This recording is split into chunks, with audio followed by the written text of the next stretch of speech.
नमस्कार, आदाब, सत श्री अकाल। स्वागत है आपका हमारा यूट्यूब चैनल AHR के ब्लॉग्स में। सो गाइस, आज हम जा रहे हैं ओमकारेश्वर और उससे पहले हम जाएंगे ममलेश्वर मंदिर। तो हमने इंदौर से बस पकड़ा है ओमकारेश्वर जाने के लिए। आपको ये बस तकरीबन 3-3.5 घंटे में ओमकारेश्वर पहुंचा देगी और उसका चार्जेस मात्र 180 या 200 रुपये लेंगे वो। और दूरी 70 से 80 किलोमीटर है और नदी नर्मदा नदी से होते हुए या आपको पुल पार करवाते हुए लेके जाएंगे, तो आप नर्मदा नदी के भी दर्शन कर सकते हैं। और अगर आप दिन में जाएंगे तो आपको बहुत ही खूबसूरत नज़ारे देखने को मिलेंगे, क्योंकि हम रात में गए थे तो हमें इतने खूबसूरत नज़ारे देखने को मिले नहीं थे। और जाने में आपको थोड़ी सी कष्ट हो सकती है कि रोड उस प्रकार से व्यवस्थित नहीं है, क्योंकि रोड का निर्माण चालू है। तो उस दौरान आपको थोड़ा सा कष्ट हो सकता है। तो अगर आपको ऐसा लगता है तो आप प्राइवेट कार भी बुक करके जा सकते हैं, जिसका कॉस्टिंग आपको 2000 से 3000 रुपये तक पड़ेगा। आसपास आपको बहुत सारे होटलें मिल जाएंगे रुकने के लिए और भोजनालय भी मिल जाएंगे। तो अगर किसी व्यक्ति को भूख लगा तो वो आराम से रुक के खा सकते हैं और फिर मंदिर को और प्रस्थान कर सकते हैं।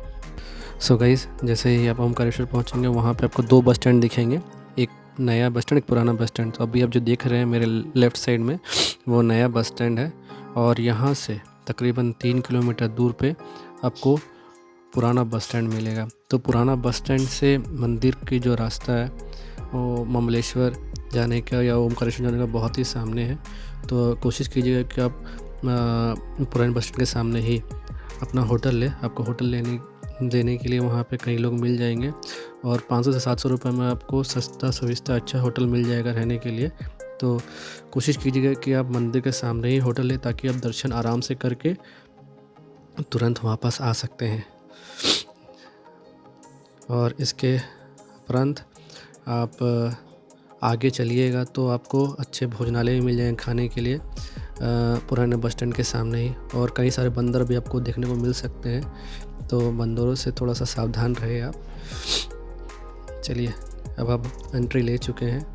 ये दूसरा गेट है जो कि हम यहाँ से जा रहे हैं। ऐसे आपको 1-2 गेट और है जो आपको मंदिर परिसर के अंदर ले जाएंगे। तो जैसे कि आप देख सकते हैं, आपको आसपास यहाँ पे कई भोजनालय मिल रहे हैं। तो आप यहाँ पे भोजन भी ग्रहण कर सकते हैं और फिर मंदिर को प्रस्थान कर सकते हैं, या फिर मंदिर से आने के बाद आप यहाँ पे आराम से भोजन कर सकते हैं। रेट बहुत जेन्युइन है, ज़्यादा रेट भी हाई फाई नहीं है। तो आपको अच्छा और बेहतरीन खाना यहाँ पे खाने को मिल जाएगा। और आप जैसे कि देख सकते हैं, यहाँ पे ये है ममलेश्वर टेम्पल, जो कि आपके सामने दिख रहा है, या फिर आप ममलेश्वर ज्योतिर्लिंग बोल सकते हो। और this is a protected monument. Actually India ने इसको रिजर्व प्रोटेक्टेड मॉन्यूमेंट घोषित किया है। गाइस, प्रयास कीजिएगा कि मंदिर का पट बंद होने से आधा घंटा पहले आप मंदिर परिसर में आ जाए, ताकि आपको भीड़ कम मिले और आराम से मंदिर का दर्शन कर सकें। क्योंकि हमने भी वैसे ही किया था, हम भी मंदिर का पट बंद होने से आधा घंटा पहले ही आए थे, क्योंकि 9:30 बजे मंदिर का पट बंद हो जाता है। इससे क्या रहेगा, आपको भीड़ भी कम मिलेगी और आपके साथ अगर छोटा बच्चा है तो आपको जाने में भी तकलीफ़ नहीं होगी। या फिर अगर आप सुबह आ रहे हैं तो सुबह 5 बजे तक आए, क्योंकि 5 बजे पट खुलता है और उस समय भी भीड़ काफ़ी कम रहती है। तो आपको दिक्कत भी नहीं होगी और बच्चा भी परेशान ज़्यादा नहीं होगा, क्योंकि भीड़ में बच्चे भी परेशान हो जाते हैं अगर आपका छोटा बच्चा है तो। जैसे कि आप देख सकते हैं, मंदिर परिसर में ज़्यादा भीड़ नहीं है, क्योंकि पट बंद होने का समय आ चुका था। तो इससे अच्छा समय आपको दर्शन करने का नहीं मिलेगा, तो आप आराम से उसी समय आए। हमने पट बंद होने से पहले आने से क्या हुआ, हमें ज्योतिर्लिंग के भी दर्शन अच्छी तरह से हुए और हम थोड़ा सा वीडियो भी उसका निकाल पाए, जबकि वीडियो करना अलाउड नहीं है, पर हमने थोड़ा सा चुपके से इसका रिकॉर्ड किया, ताकि आपको हम घर बैठे बैठे मंदिर के ज्योतिर्लिंग का दर्शन करवा सके। तो बोलो हर हर महादेव। चलिए, और इसकी कुछ कथाएं भी है जो मैं आपको इस वीडियो के द्वारा बताना चाहता हूँ। तो ममलेश्वर ज्योतिर्लिंग की कथा मुख्य रूप से राजा मांधाता की तपस्या और ओमकारेश्वर ज्योतिर्लिंग से जुड़ी है, क्योंकि दोनों एक ही ज्योतिर्लिंग के 2 स्वरूप माना जाता है। पौराणिक कथा के अनुसार राजा मांधाता की तपस्या।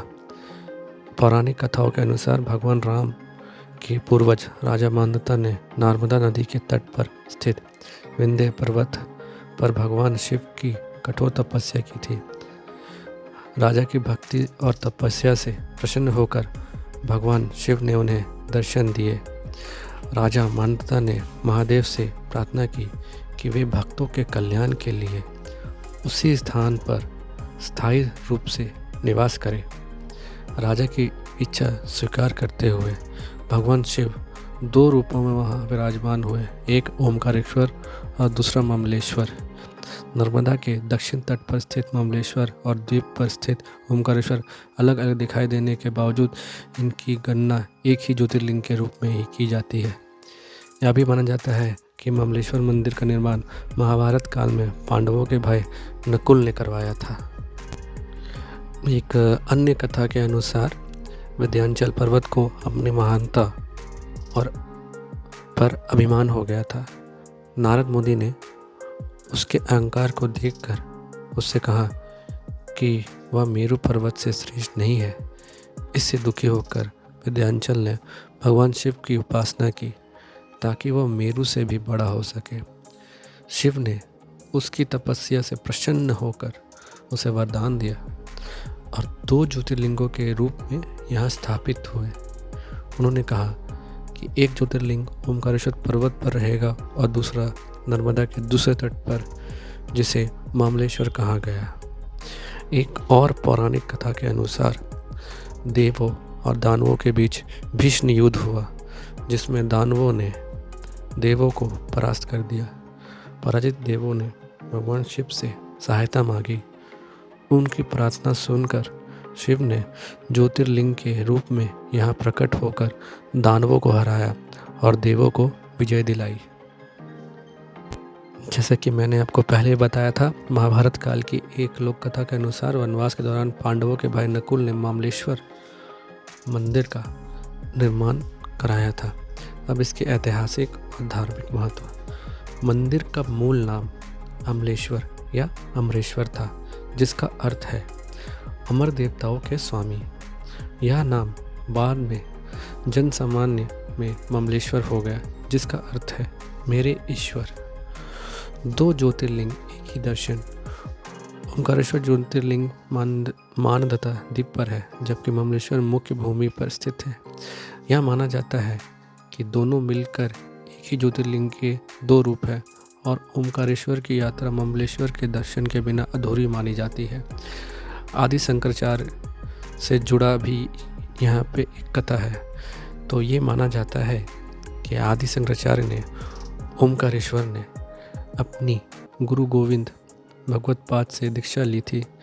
यह आध्यात्मिक परंपरा ममलेश्वर मंदिर से जुड़ी हुई है और मंदिर की ऐतिहासिकता को बढ़ाती है।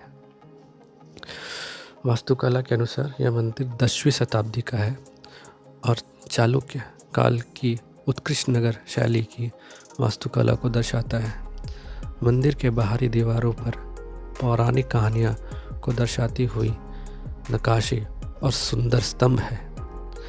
लिंगार्चन पूजा महारानी अहिल्याबाई होलकर के शासनकाल से ही मंदिर में प्रतिदिन लिंगार्चन अनुष्ठान किया जाता था, जिसमें शिवलिंग के चारों ओर मिट्टी के छोटे छोटे शिवलिंग स्थापित कर पूजा की जाती थी।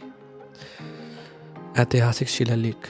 मंदिर की दीवारों पर 1063 ईस्वी के कुछ प्राचीन शिलालेख उत्कीर्ण हैं, जिनमें महिम स्तोत्र शामिल है, जो इसके ऐतिहासिक महत्व को और भी बढ़ाता है।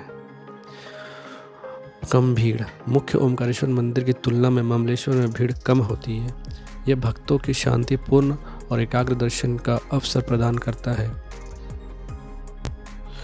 सो गाइस, ममलेश्वर ज्योतिर्लिंग जो कि ओमकारेश्वर स्थित में और दोनों मंदिरों के दर्शन के समान महत्व माना जाता है। पहुंचने के लिए इंदौर और खंडवा दोनों जगह से परिवहन के अच्छे विकल्प उपलब्ध हैं।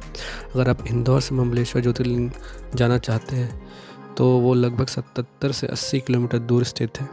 सड़क मार्ग में अगर आप बस या टैक्सी ले सकते हैं, यह सबसे आसान और सीधा तरीका है। इंदौर से ओमकारेश्वर के लिए नियमित बस सेवा साधारण और एसी दोनों उपलब्ध है।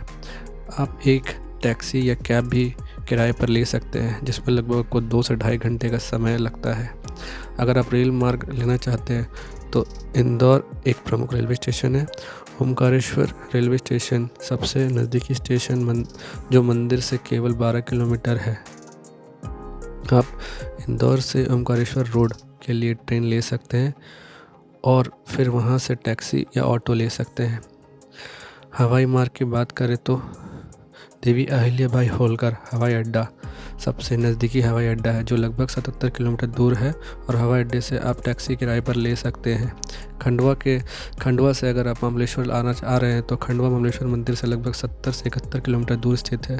सड़क मार्ग के द्वारा अगर आप आ रहे हैं तो खंडवा से ओमकारेश्वर के लिए नियमित बसें उपलब्ध है, जिनमें लगभग 2 से ढाई घंटे को लगेंगे। आप टैक्सी या निजी कार से भी जा सकते हैं, जिसमें लगभग को 1.5 घंटे लगेंगे। खंडवा जंक्शन से ओमकारेश्वर रोड रेलवे स्टेशन के लिए मेमू ट्रेन उपलब्ध है। ओमकारेश्वर रोड स्टेशन पहुंचने के बाद आप मंदिर तक पहुंचने के लिए स्थानीय परिवहन लेना होगा। अन्य विकल्प, आप सनावद तक ट्रेन या बस से भी जा सकते हैं और वहां से ओमकारेश्वर के लिए साझा वाहन या बस ले सकते हैं। दोनों शहरों से सड़क मार्ग सबसे सुविधाजनक और सुलभ विकल्प है। सो गाइस, आप या तो खंडवा से भी महाबलेश्वर या ओमकारेश्वर के लिए आ सकते हैं और या तो आप इंदौर से भी आ सकते हैं।